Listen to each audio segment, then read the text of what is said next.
So, I guess it's either have a strategy meeting or report to Kiritsugu. We already had like a mini strategy meeting as we were walking up the stairs, so I'm not sure how effective that would necessarily be. I kind of like the idea of like report to Kiritsugu, actually, come to think of it. Because, yeah, I feel like that would have more to do with the, like, I guess let me put it this way. If he was in possession of one of her noble phantasms, maybe he was in the possession of another one. This might be my last time.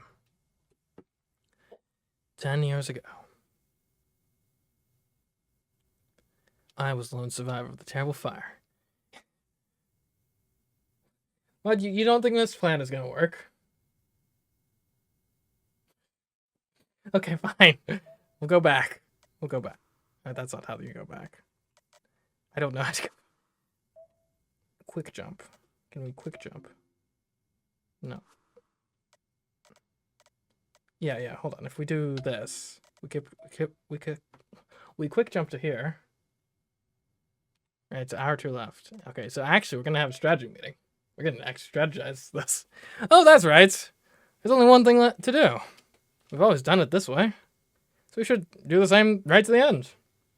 It's not romantic and it's not elegant, but sitting across from each other and coming up with a plan of action suits me and Saber best.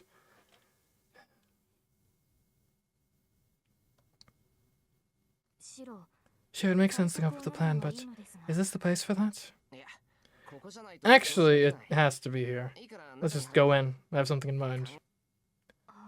If you say so, then I have only to obey. Saber reluctantly follows into the shed. Okay, now. There's a reason I had Saber go inside the shed. Right now, we have neither a plan nor the means to defeat Gilgamesh.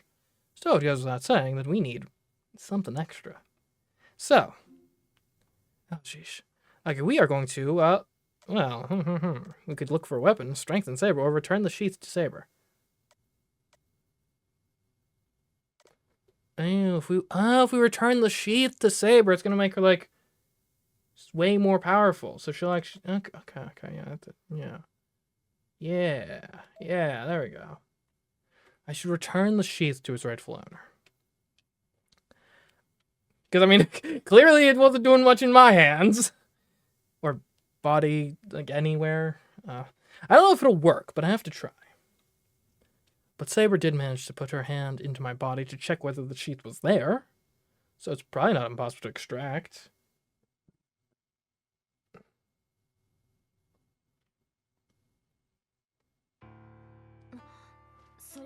What? Do you know what you were saying, Shiro? I do. The sheath was yours to begin with, so returning it to you just makes sense. Plus, with that, you might have a better chance of beating him. Granted, this also probably means I have a worse chance of beating Kotomine. And I died to Kotomine last time, so... But, if Saber can beat Gilgamesh, she can kill Gilgamesh before I die to Kotomine, then it still works out. That may be true. Once the sheath is returned to me, the magical energy at my disposal will increase. But that does not guarantee I will win against Gilgamesh. And once it is extracted, what will you do, Shiro? Without the sheath, you will no longer... I'll no longer heal so rapidly from whatever injury I might sustain. Oh, I wasn't even getting injured too, right? Yeah. I was getting, like, numbed, which is distinct, and I don't think the sheath was actually even helping me against, come to think of it. But that's normal. I've relied on this regeneration too much. Nobody should be immortal. I shouldn't keep it anymore. Take the sheath, Saber. This is absolutely what we need to win. Saber bites her lip, not answering. I'm not sure how long this moment stretches out between us. The clouds in the sky drift by, and as the moonlight starts to shine through the window. Understood, Master. I sent you your heart for a moment, then. Saber nods, her hesitation gone. I shall begin. Are you ready, Shiro? Yeah. Don't hesitate. Just go ahead. Saber begins. Her hand presses against my chest and sinks in. Variants. There are multiple variants of saber now, you're saying. Sheesh. My job here is simple. The process of extracting the sheath is similar to projection. The sacred sword's sheath has integrated itself throughout my body. Like, what is this, a gotcha game? I just have to collect all the dispersed bits of it and reform them into the sheath. This is all just my impression of what's going on, though. I may say I'm reforming it into the sheath, but I'm just gathering the waves of magical energy. Saber is the one who will give it shape. She, the original owner, forms the shapeless bundle of magical energy into the sheath itself. I'm just helping her. It's like making something from nothing. The scattered pieces of the sacred sword's sheath are reproduced with precision and painstaking care without a single error.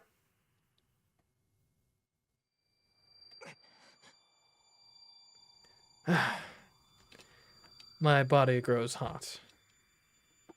Projection is way beyond my means. It eats away at my body every time I use it. It destroys my nerves, burns my skin, and even has the power to cripple my brain. But it's the only weapon I have, and it could be the only thing that might help Saber. I imagine. I think back to when I saw her in my dreams. The golden sheath fit for the king of knights to carry into battle. The legendary sheath that protected its owner and led her to so many victories. I reproduce it vividly without deviation, and as beautiful as it ever was. Oh, yeah, I've heard of Fate Grand Order before. So it's related to this. I guess that makes sense. Never really put that together, though. And no matter the end awaiting us, I won't ever forget this. I'll engrave the image in my mind.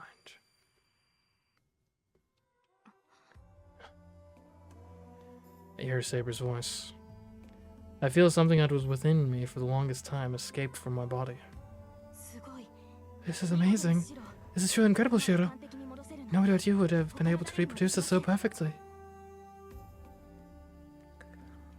It must have come out great, as Saber's so elated it surprises me.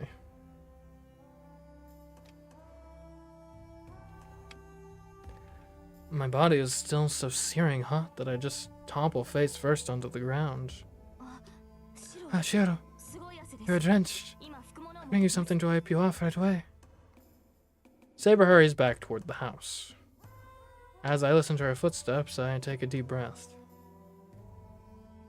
I think that turned out great. It was perfect. I don't think anything else I project will ever turn out so perfect. See ya. Thanks for everything. I bid farewell to the thing that had been a part of me for so long. The golden sheath that protected her. I will never, ever forget it. Though it's left my body, its form has been forever engraved into my heart.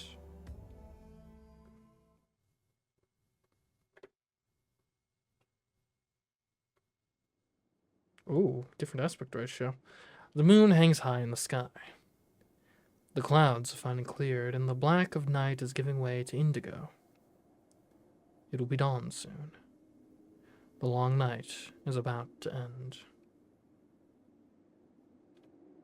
It will be the last one. During the night, Saber and I travel to our final destination.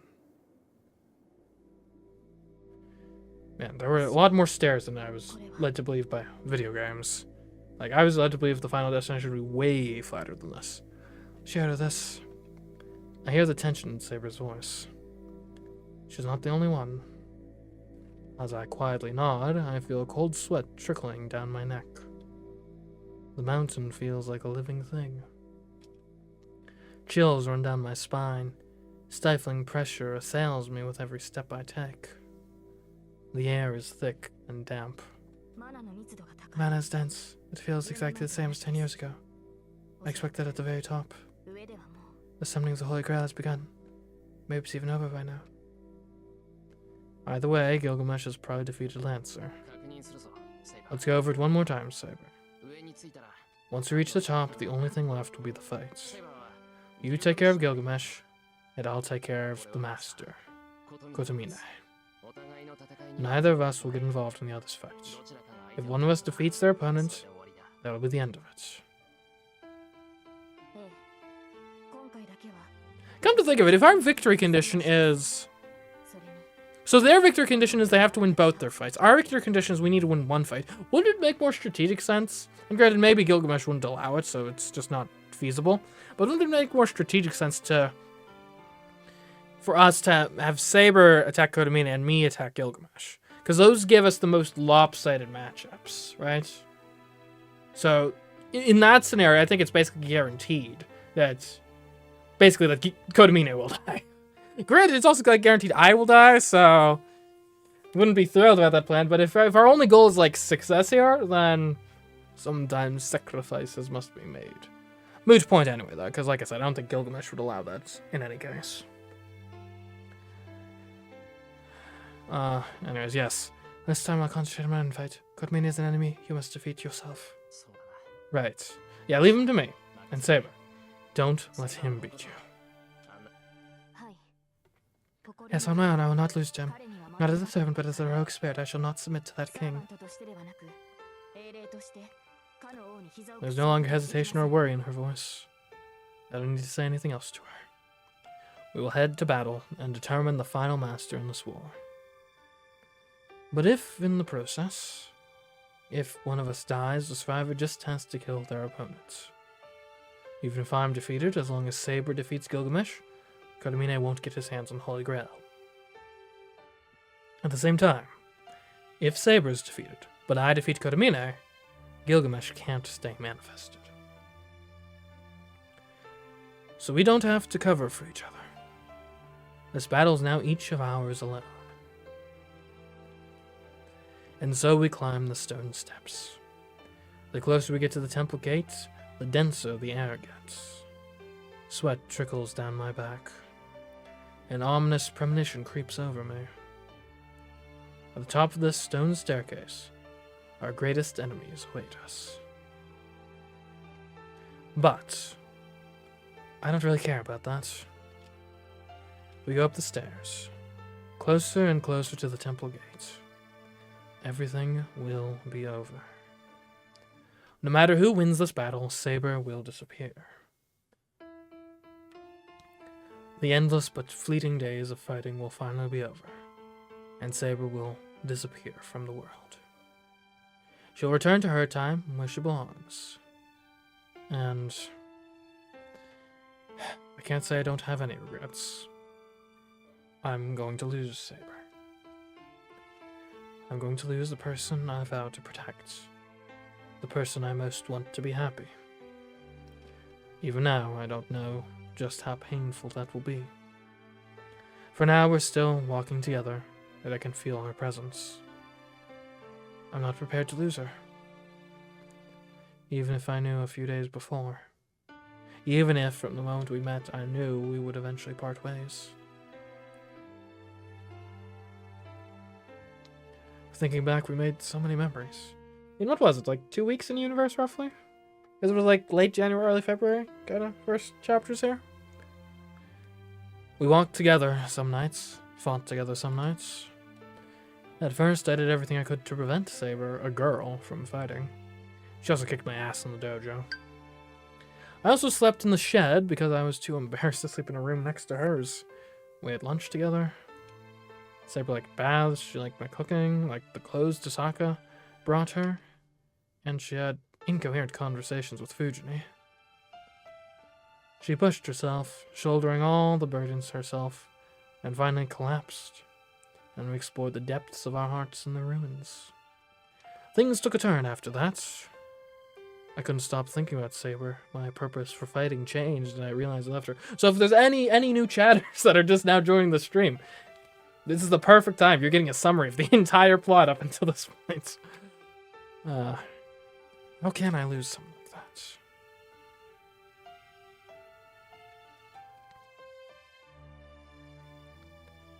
Saber doesn't say anything. I can't think of anything to say either. Once we've climbed the stairs and reached the top, there'll be nothing for us to talk about. A little while later, I'll lose Saber and have to say goodbye.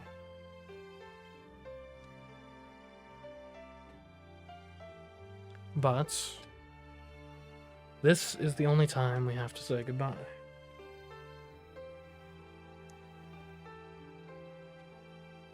What, the music, eh? The music's already at like a decent volume, right?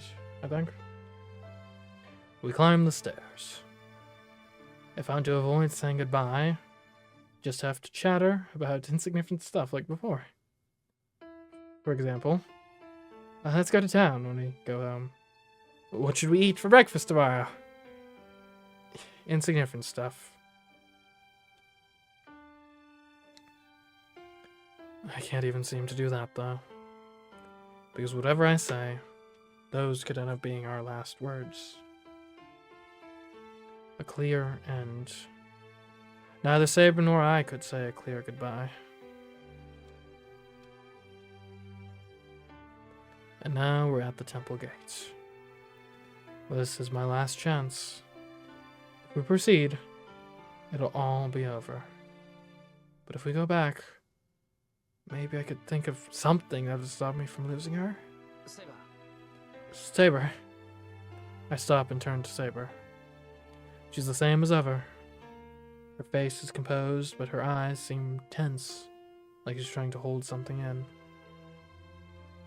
The moment I see those eyes, I'm assailed by temptation on all sides. Temptation to run away. Temptation to turn back so I don't lose her. Temptation to tell her what I really want, assuring me she'll accept. My resolve wavers. The temptations are begging, itching to be voiced. I bite my tongue. Let's go. This will be our final battle. I tell her, just like usual, as her master. Saber nods silently.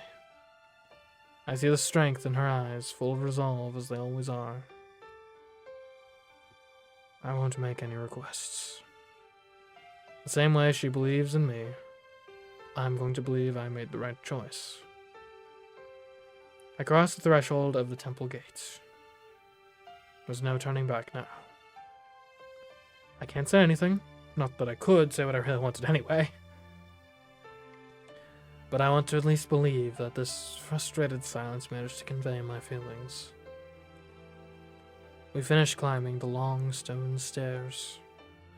This is our final memory of our time together here on this earth.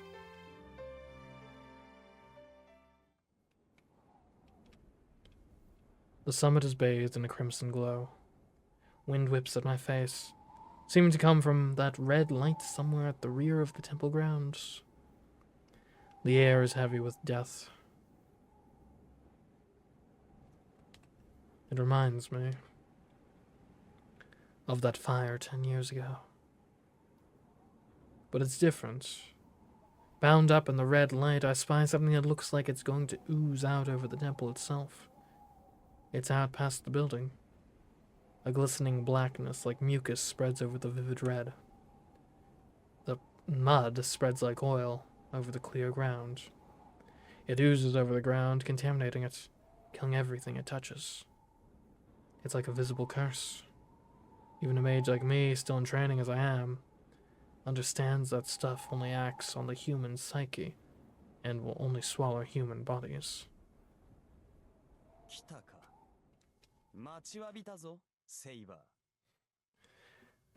You're finally here. I've been waiting, Saber.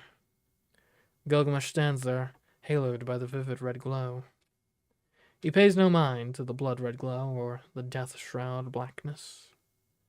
The servant, armored in gold, waits in the middle of the temple grounds for Saber, and Saber alone. You've come at a good time. The Holy Grail has finally decided to show itself, and it's starting to open up. This curse is what the Holy Grail holds within it. It's the third element that keeps us servants in this world. Here's what spilled onto me 10 years ago. Gilgamesh has eyes only for Saber. Saber is similarly focused on him. She steps forward and points her sword at the knight in front of her. Gilgamesh, what are your intentions? At curse, what do you plan on doing with the thing that falsely presents itself as the Holy Grail? I've already told you that I have no wish. I don't care what Kotomine does with the Grail. Right now, my only interest is in you. As if to answer, the Golden Knight raises one arm. At the same time, a shimmering haze forms behind him. The king's treasure. Hundreds of noble phantasms are readied in that haze, like bullets loaded into a gun. Ah, the time has finally come. I've been thinking of this moment for so long, Saber. I've been thinking of how to pin you down as you struggle and make you swallow that mud. I'm going to stomp on your sobbing face and make you drink the mud until it's dyed your entire body. I've imagined you writhing beneath me as the agony of death drives you mad while your pathetic, filthy figure clings to my feet. Ooh. Thanks for the follow, Beta. Well said. You will, I am sure, not object to meeting the same fate then, King of Heroes? She takes another step. Saber walks right into range of all those noble phantasms. This isn't a battle I can help with. No ordinary human could step into this battle between Saber and Gilgamesh.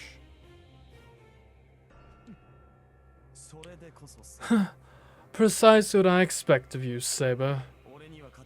You know you can't possibly win, but you are still defiant, showing your fighting spirit. You're truly a fitting finale for this festival. I will not permit any outsiders to interfere. You, mongrel, you plan to fight Kotomine, begone. He waits you at the altar. Kotomine is waiting? I glance at Saber. She gives a slight nod, her eyes still on Gilgamesh. As I leave, I feel her wishing me luck. I turn around. My opponent is elsewhere, behind me. As I run, I hear the sound of Saber's deadly battle beginning. Deep in the grounds, behind Rudu Temple's main building, is a large lake. It's been untouched for a long time, making it seem sacred, like it's inhabited by a dragon god. The lake's clear blue water is so pure and clean, with not a trace of cloudiness. At least that was true until yesterday. The lake is far from pure now. Red phosphorescence spreads out before me. It's a sea of dark, murky tar. And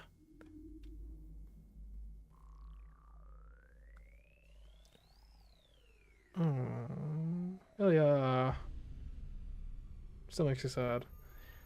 A hollow chasm yawns in midair, the body of a young girl floating near in offering. Kotomine. So I wonder, though, like, so Ilya is the Grail. If by some chance she had actually won the whole Grail War and was the last master standing, would she have been capable of, like, claiming the Grail, seeing that she, like, is it?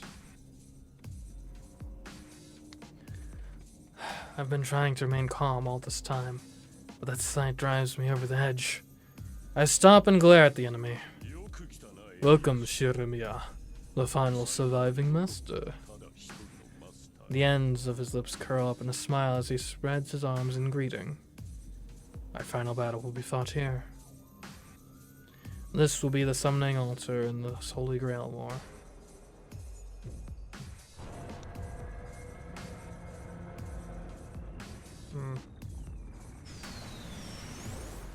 Pretty disturbing sight, honestly. Put down Ilya. I'll thrash you after that. We're about 10 meters apart. As soon as I take another step, the battle will begin. I don't know what kind of mage Kotomine is, but he likely uses projectile weapons like Tosaka. On the other hand, my only option is to get close and punch him in the face. Even with Tosaka's dagger concealed behind me, I still need to get close. Once the battle starts, my only option is to rush him and stab him in the chest. But before that, I need to do something about Ilya. Hey, did you hear me? I told you to put Ilya down. What kind of scum are you, taking pleasure in tormenting a child like her? Oh, I heard you, but I cannot do as you ask. The Holy Grail has appeared, but its hollow is still unstable.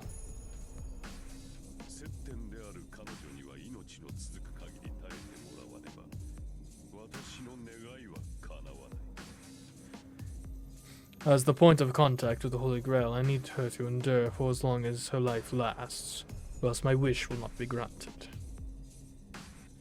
As long as her life lasts, then Ilya's still alive. If you have no intention of bringing her down, I'll have to make you. I'm going to stop your wish, this dark mud right here, right now. Ah, I see. Do you believe this is my wish? I have to hand it to Keritsugu. His son has such a keen eye, a sense of things. What a shock, 2 generations of Amiyas completely mistaken. What? I did not create this mud. This is the power flowing from the Holy Grail itself. Though it should normally be colorless, it should be omnipotent. No mere human could dye it black. This Holy Grail has always been like this.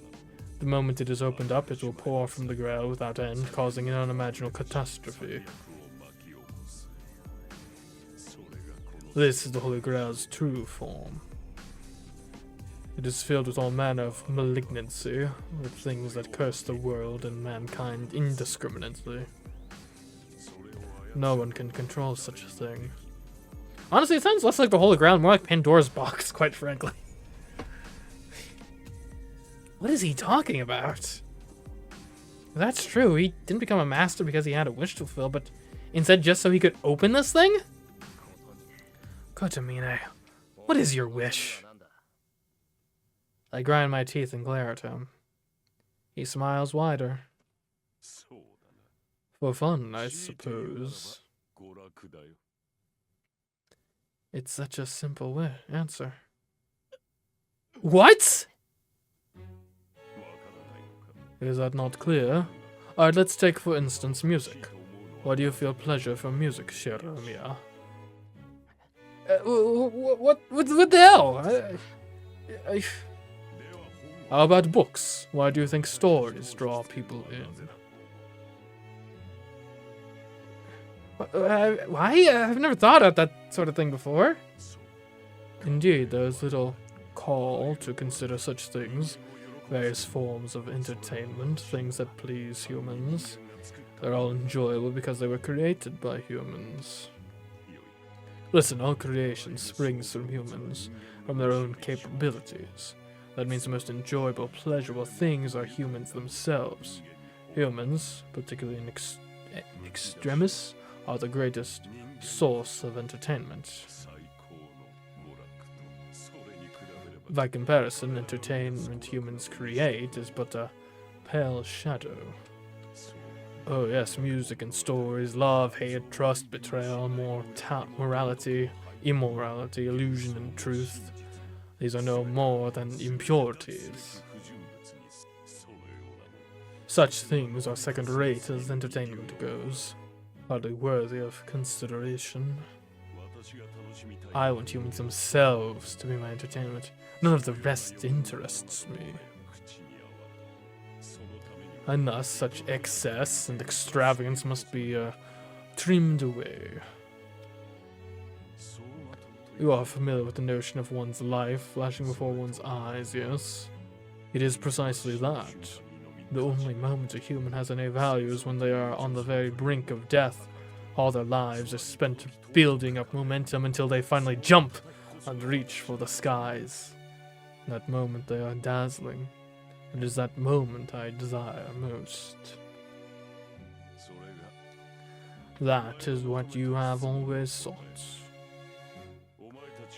As you all feed on peace, I live by consuming the stars' light. Seeing the priest give such a sermon, his arms spread wide, is strange, to say the least. A chill runs down my back, but not from what he said.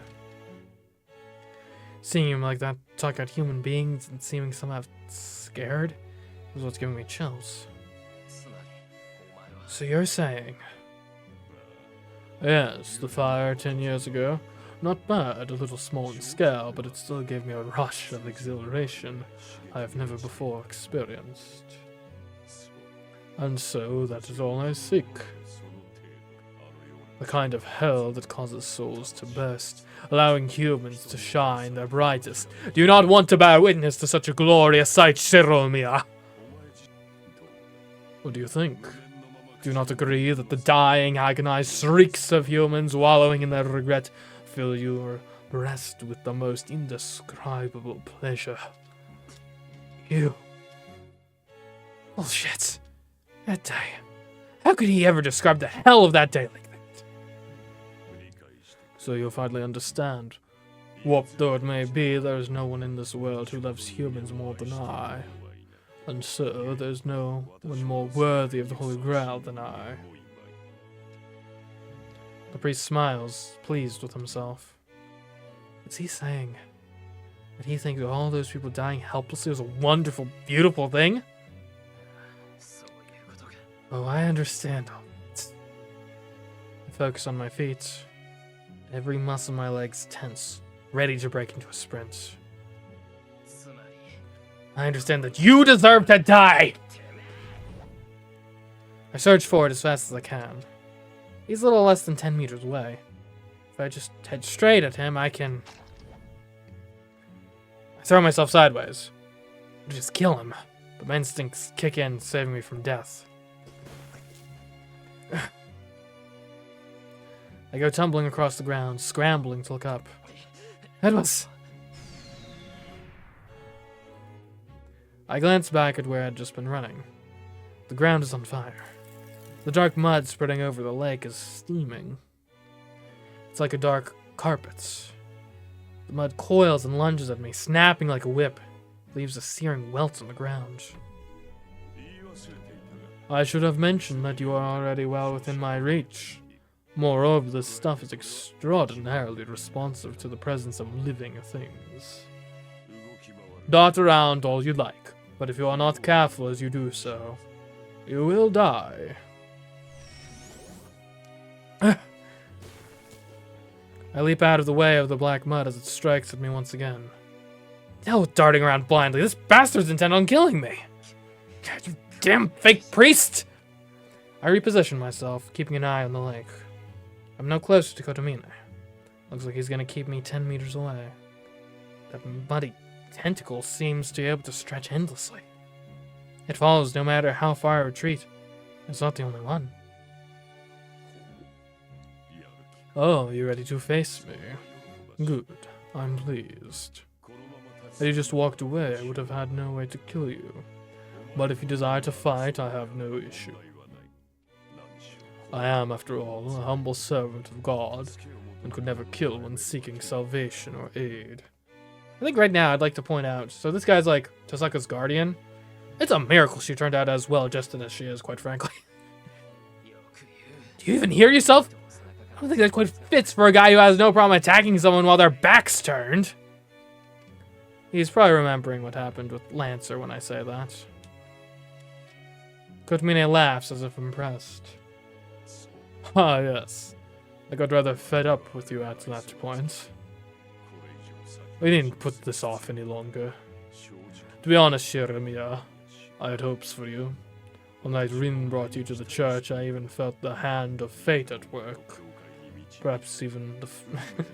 You have no idea the joy I felt when I learned you were Kiritsugu's son. And so, like him as well.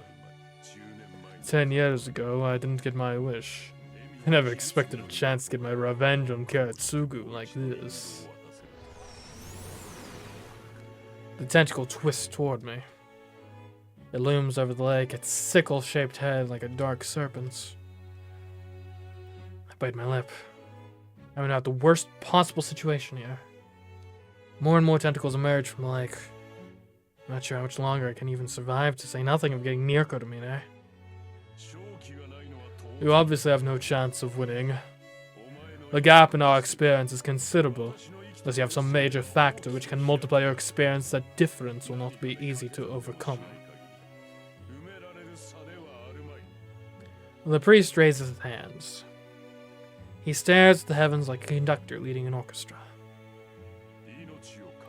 Put your life on the line. Maybe then you will be able to reach me. The serpents surge forward.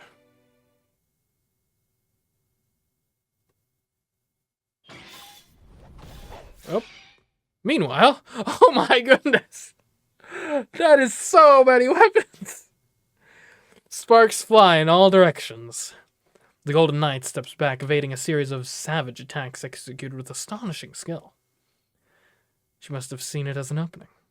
Saber twists away from a short sword fired at her and takes a step toward her enemy.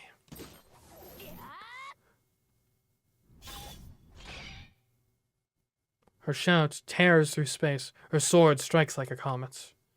She presses the attack on the Golden Knight. He stumbles backward, overwhelmed by her skill and ferocity. Her sword dances. So titanic is the strength behind it, her every blow. Each could shatter boulders, smash down the walls of even the most impregnable fortress. And yet... the myriad deadly weapons appearing from behind her enemy turn aside every strike. So annoying! Gilgamesh slips back from the onslaught, another sword in his hand. It's easy enough for her to repel his strikes, but she can't meet his attacks directly. Each of the enemy's weapons has abilities she simply does not know. Being struck by a weapon and not knowing what it might do is suicide.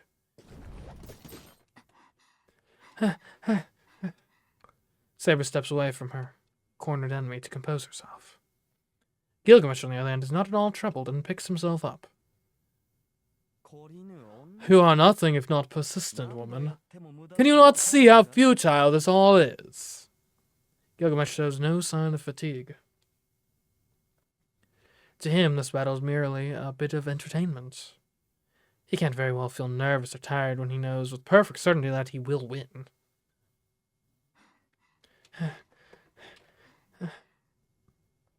It is another matter entirely for Saber.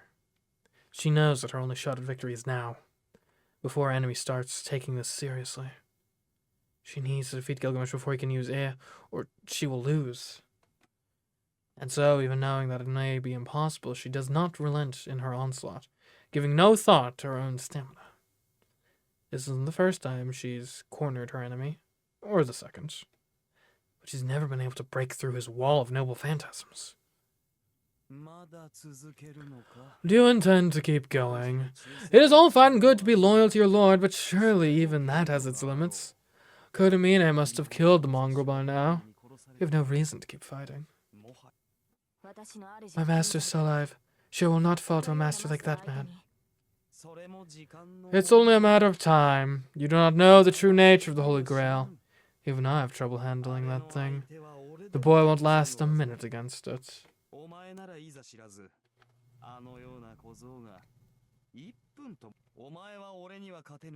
You have no hope of besting me, just as a child has no hope of besting Kotomine.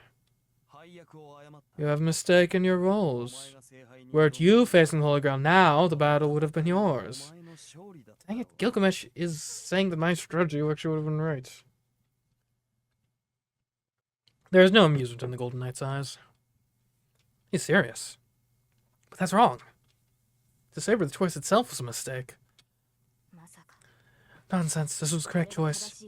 You will no more defeat me than that corpse of a man will defeat Shiro. And the mighty king of heroes has fallen. Hoping for it has yet to take place.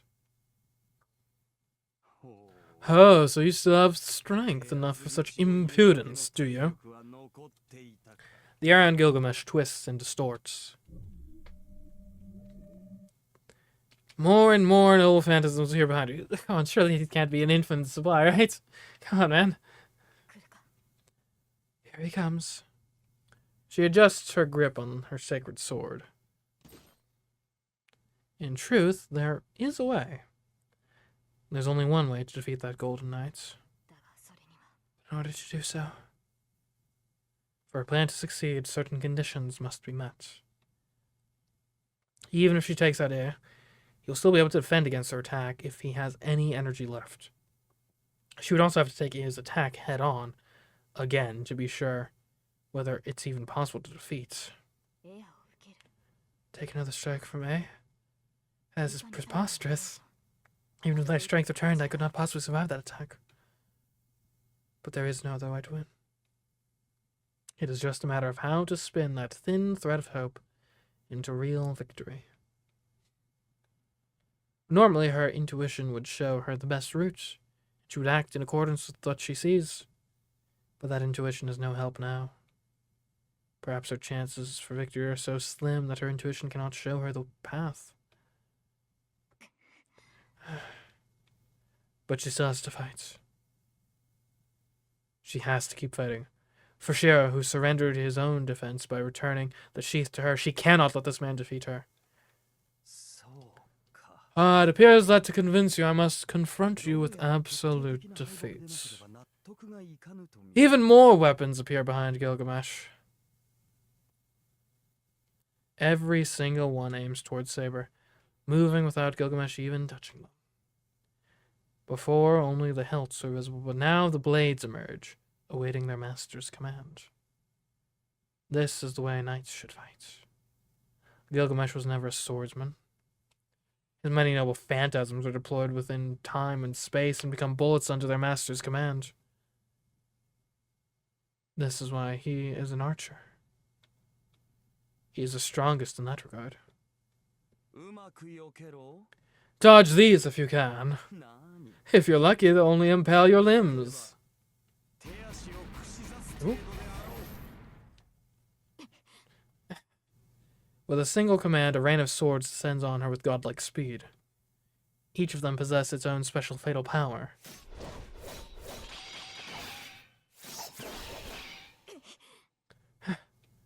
She evades every single one, as if gracefully slipping between falling leaves. A sword from the front, a spear from the left, polearms from above and below. A three-pronged sword sweeping at her in an arc. Oh, three-pronged sword, eh? A hammer, larger even than her, streaks toward her like a meteor. She blocks, parries, dodges, and twists away from the final attack.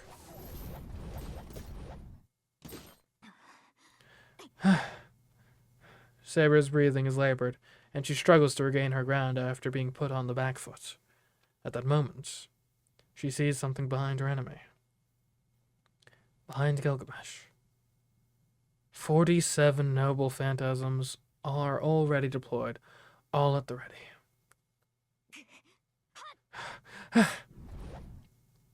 She leaps with all her might, as if to prevent her from escaping. A flurry of noble phantasms races toward her, tearing up the earth. Well, a torrent of noble phantasms slams into the ground one after another. Her armor is shattered, her gauntlet is split open, and even her greaves are impaled. Saber manages to avoid sustaining any fatal wounds, but in that moment she sees something even worse. Beyond the reign of noble phantasms.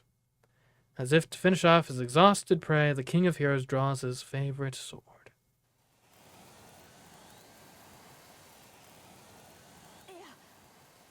Yeah.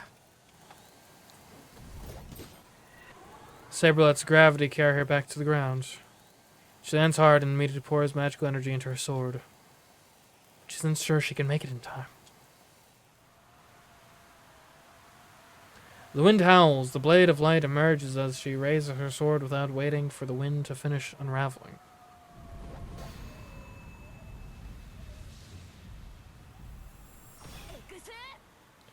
Hex! She doesn't bother deflecting the rain of noble phantasms. She simply swings her sacred sword with all her might and all the swiftness she can muster.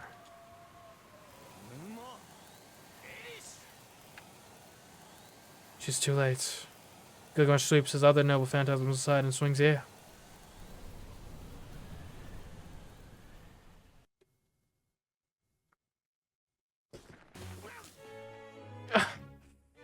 I try to kick away the mud clinging to my ankles. My clothes are burnt and my skin is exposed. I jump away from the lunging tentacle. I can't feel my mud-covered right ankle, and I wasn't entirely sure I even still had my right leg until I used it to leap away.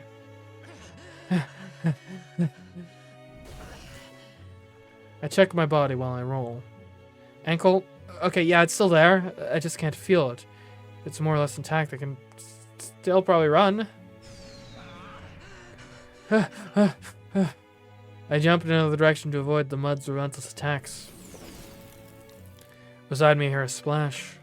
The scent of burning earth wakes my dizzy head, and I push myself back up to my feet. A burning sensation sears its way down my back. The hell? I shake it off and jump to the closest clear ground. The mud's pursuit relents. I can no longer see any of the black mud that surrounded me. I bite my lip. I dodged and ran all over the place, but in the end, I'm right back here.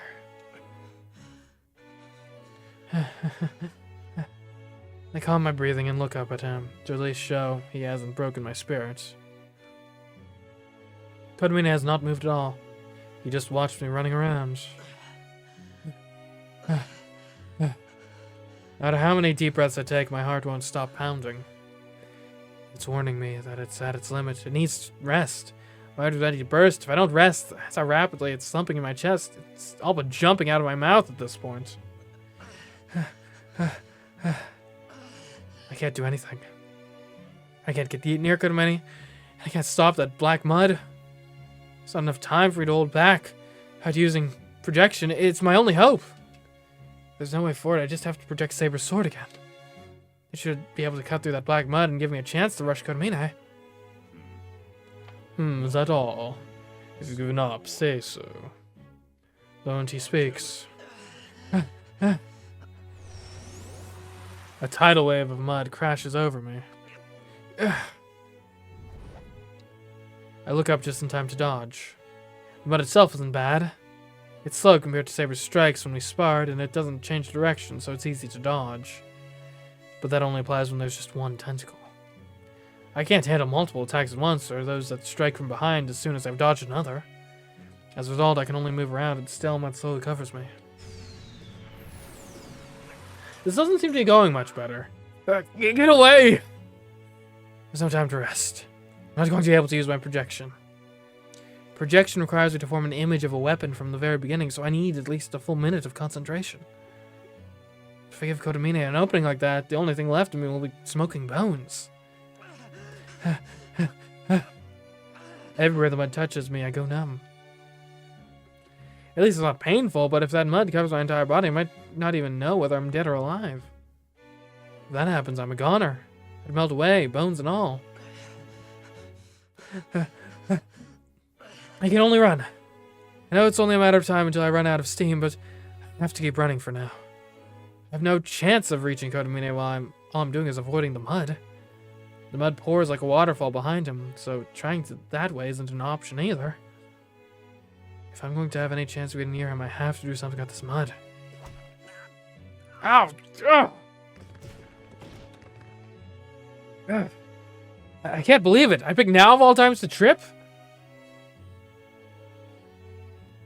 Kodamine stares down at me as if I were a piece of trash. He points a finger at me, and several snakes' heads rear up from the lake. What the? Get up. I try to get up, but fall again. I fall. The snakes pursue me. But I still fall. Why? Black mud splashes over the back of my neck. Why?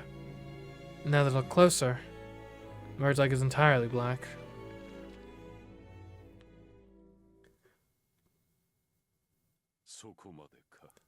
This ends here. I expected this to be more entertaining, but you are Gertsugu's son. What a disappointment you turned out to be. I look up. I'm still conscious. My wrists and neck are bound in chains of mud, but I can still feel my body.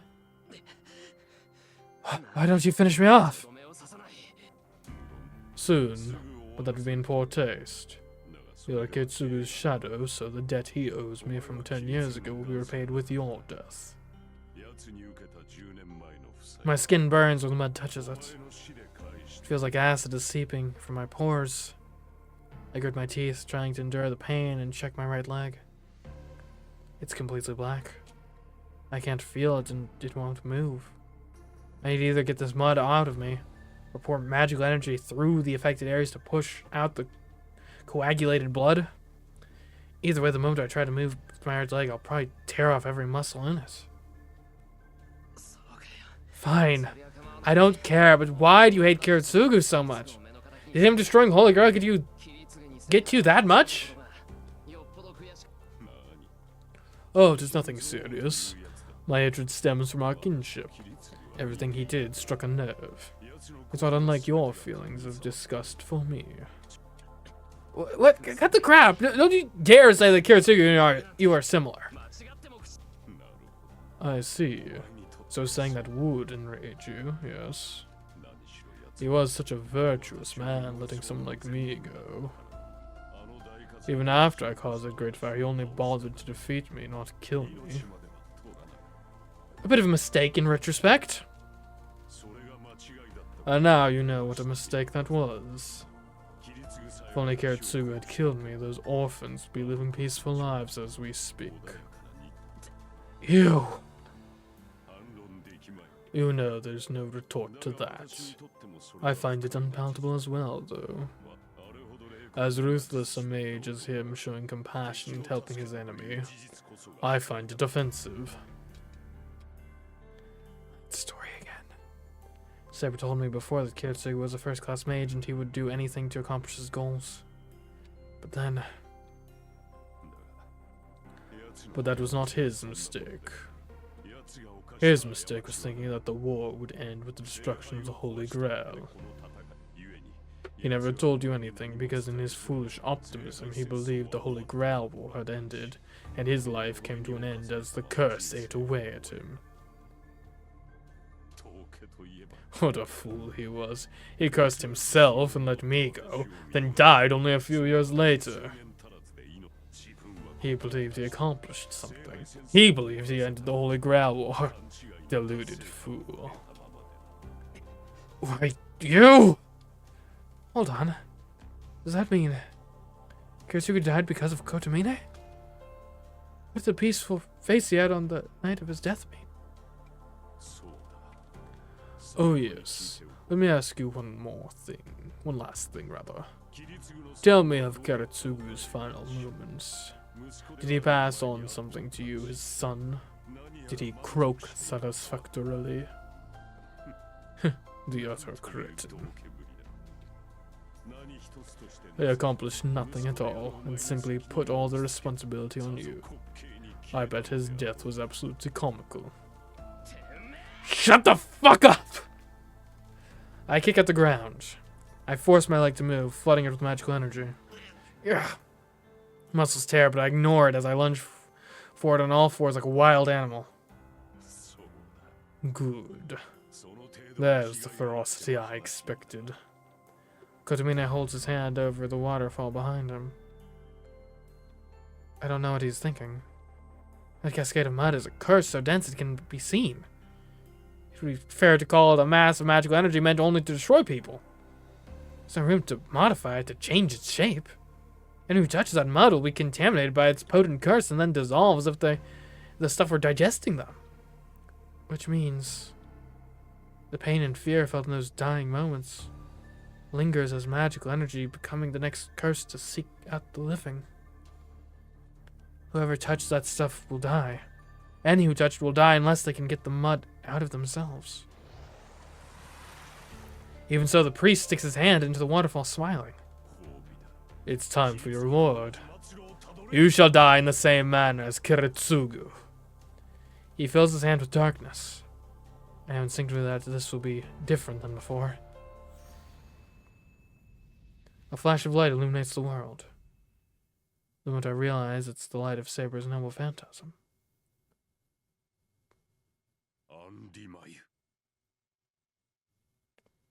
Ooh, Andimai. The priest's words plunged the world into darkness.